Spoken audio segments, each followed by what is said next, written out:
Berikut ini sejumlah karomah Robiah Al-Adawiyah. Robiah Al-Adawiyah adalah sedikit dari ulama sufi perempuan yang sangat disegani dalam sejarah peradaban Islam. Pemikiran dan laku spiritualnya terus dikaji hingga saat ini.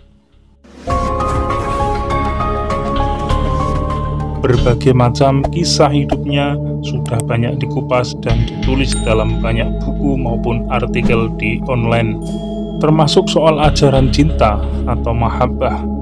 Selain Jalaluddin Rumi, Robiah Al-Adawiyah adalah seorang sufi yang mengusung madhab mahabbah atau cinta.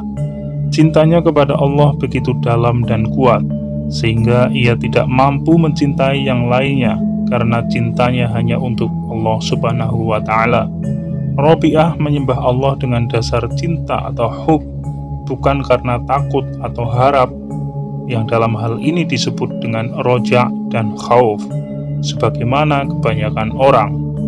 Karena saking cintanya kepada Allah, Robiah pernah berujar bahwa ia tidak mendambakan surga dan tidak takut kalau dimasukkan ke neraka. Robiah dikenal sebagai hamba yang sangat patuh dan taat kepada Allah. Bahkan setiap hembusan nafasnya selalu diiringi dengan zikir kepada Allah. Dalam urusan beribadah kepada Allah, ia adalah orang yang sangat istiqomah. Ketaatan yang begitu tinggi kepada Allah membuatnya dikenal sebagai waliullah atau wali Allah yang perempuan. Memang ada ungkapan bahwa hanya wali Allah yang mengetahui wali Allah lainnya, yang dalam hal ini disebut dengan istilah la ya'riful wali illal wali. Tetapi sebagaimana yang telah dikemukakan oleh Syekh Syarruq, setidaknya ada 3 sifat yang dimiliki oleh seorang wali. Yang pertama, mengutamakan Allah. Hatinya berpaling dari makhluknya dan berpegang teguh pada syariat Nabi Muhammad dengan benar. Jika merujuk pada indikator ini, maka Robiah adalah memang seorang waliullah. Selain ketiga tanda tersebut, seorang waliullah biasanya memiliki karomah atau sesuatu yang berbeda dari sewajarnya. Dalam hal ini, Robiah juga memiliki cerita dan kisah yang menggambarkan karomahnya. Berikut adalah sejumlah karomah yang dimiliki oleh Robiah Al-Adawiyah sebagaimana yang tercantum dalam buku Robiah, Pergulatan Spiritual Perempuan karya Margaret Smith. Yang pertama, ketika Robiah sedang jalan-jalan di sebuah pegunungan, ada banyak binatang buas yang mendekatinya. Anehnya, binatang-binatang tersebut tidak menyerang Robiah dan sangat jinak kepadanya. Mereka bermain bersama. Tiba-tiba Hasan Al-Basri muncul dan mendekati Robiah. Seketika binatang-binatang buas tersebut menampakkan wajah buasnya dan pergi meninggalkan Hasan Al-Basri. Kedua, suatu hari Robiah melakukan perjalanan haji ke Baitullah Mekah dengan menaiki unta. Di tengah jalan, unta yang dinaiki tersebut mati. Langsung saja Robiah berdoa kepada Allah. Tidak lama setelah itu, untanya hidup kembali. Robiah pun melanjutkan perjalanan hingga sampai ke Baitullah dan pulang dengan menaiki unta yang sama, unta yang pernah mati itu.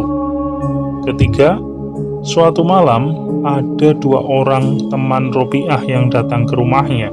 Mereka hendak melakukan diskusi bersama dengan Robiah. Naasnya, rumah Robiah tidak memiliki lampu penerang. Lalu Robiah meniup ujung jari-jarinya hingga kemudian mengeluarkan cahaya yang terang dan menerangi seluruh rumahnya sepanjang malam. Dengan demikian, mereka bisa berdiskusi hingga pagi hari. Keempat, pada suatu malam, rumah Robiah didatangi oleh tamu yang tidak diundang. Tamu tersebut hendak mencuri pakaian Robiah. Ketika sudah mengangkut semua baju Robiah dan hendak kabur, pencuri tersebut bingung karena tidak menemukan pintu keluar. Namun, ketika sang pencuri meletakkan barang curiannya tersebut, ia menemukan ada pintu keluar. Sang pencuri mengulang perbuatannya itu, mengambil dan meletakkan barang Robiah sebanyak 7 kali. Hingga akhirnya sang pencuri mendengar ada hatif atau suara tanpa rupa yang mengatakan, "Wahai manusia, jangan engkau persulit dirimu sendiri. Perempuan ini telah mempercayakan dirinya kepada kami selama bertahun-tahun. Setan pun tidak berani mendekatinya." Mendengar suara itu, pencuri tersebut langsung lari terbirit-birit tanpa membawa secuil barang pun dari rumah Robiah. Karomah kelima yaitu bahwa suatu hari Hasan al-Basri mengajak Robiah al-Adawiyah untuk sholat di atas air. Robiah merespon ajakan Hasan itu dengan sebuah jawaban yang ketus. Bagi Robiah adalah tidak perlu menunjukkan kemampuan spiritual untuk mencari kepopuleran duniawi.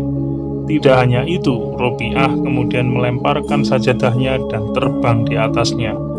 Ia mengajak Hasan untuk naik di atas bersamanya, sehingga lebih banyak orang yang mengetahuinya daripada hanya sekedar sholat di atas air. Hasan tahu jawaban yang diutarakan Robiah itu adalah sindiran. Mendengar hal itu, Hasan hanya terdiam. Selain kelima cerita tersebut, tentunya masih banyak lagi kisah-kisah yang menceritakan tentang karomah Robiah al-Adawiyah. Namun, satu hal yang perlu kita ketahui bahwa karomah yang diberikan kepada Robiah adalah tanda bahwa Allah memberkainya. Demikian kisah sang wali terkait dengan karomah Robiah al-Adawiyah. Semoga kita dapat mengambil hikmah dan manfaat dalam kisah tersebut. Amin amin ya rabbal alamin.